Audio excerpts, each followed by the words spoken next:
Hey there, in today's challenge we are taking a messy table and turning it into something much cleaner, where each item becomes its own column. Sounds tricky? Don't worry, I'll guide you every step on the way. Let's dive in. First up, we need to untangle the items column. Here's how. Select the items column, go to split column and choose by delimiter.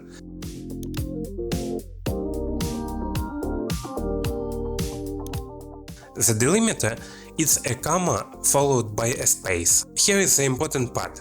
Open Advanced Options and choose Split into rows, not columns. Now every item has its own row, nice and tidy.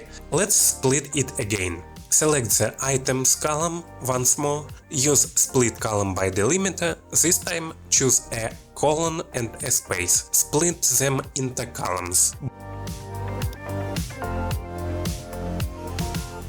Boom, you've got two columns, one for names, one for values. Rename them if you like. Just click in the formula bar and type something more readable like item and price.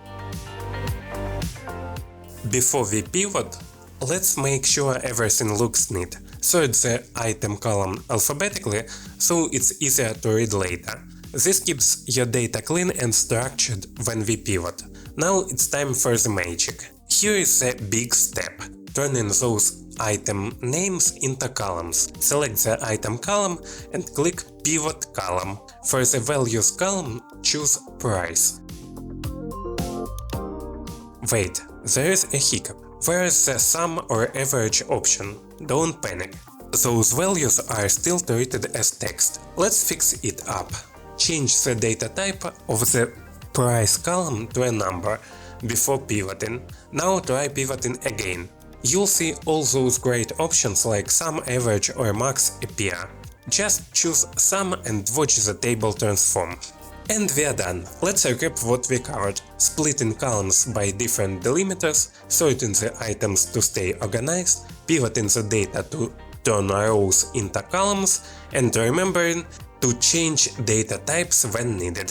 Thank you for watching, see you in the next challenge.